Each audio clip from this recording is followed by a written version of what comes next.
Hey YouTube, so this video today is going to be centered around pretty much just one topic, and this topic is, I guess, my review or my thoughts about Hunger Games as a whole.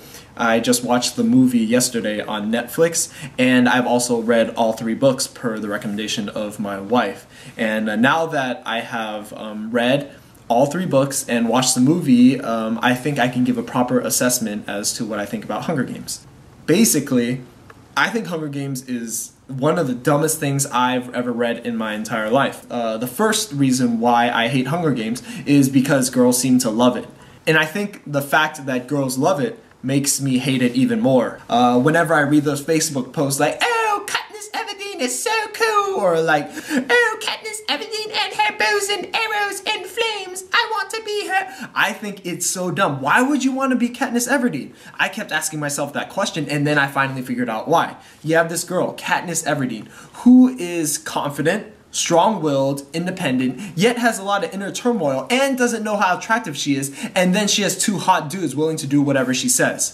So, sound a little familiar? Twilight? And that just makes me so upset that people keep falling into this pattern and think that it's like the greatest thing since sliced bread. 90% of the book is just her inner turmoil, yet 100% of the time, she happens to make the right decision every time. Like, "Oh, what should I do?" And then she makes the right decision every single time, and that's just a little too convenient of a storytelling narrative. So that's the first reason. And the second reason why I hate Hunger Games is that I don't get how Suzanne Collins can get so much credit and so much attention for ideas that are completely unoriginal and not hers at all. For example, you break it down. First book, Hunger Games, that's just Battle Royale from Japan. The second and third book, you just have like, I don't know, like Return of the Jedi, like Gundam and the Third Matrix, like all combined together. You even have the main character Katniss with 2 hot dudes after her, like we said before, Twilight. So it's like if I were to make a movie about some like brown-haired, like brown-eyed girl who turns very powerful and suddenly has blonde hair and blue eyes,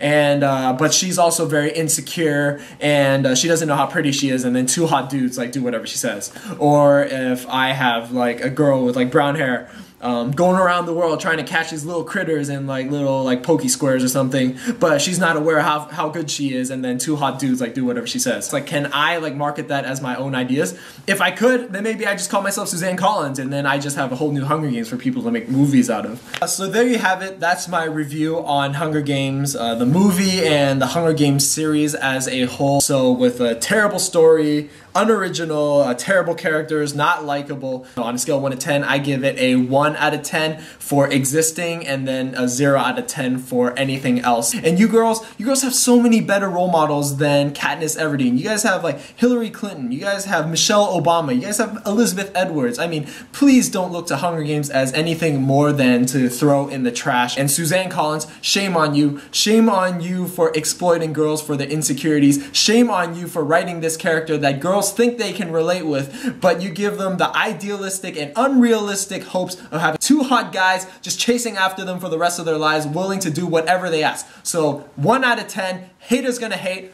I'm out.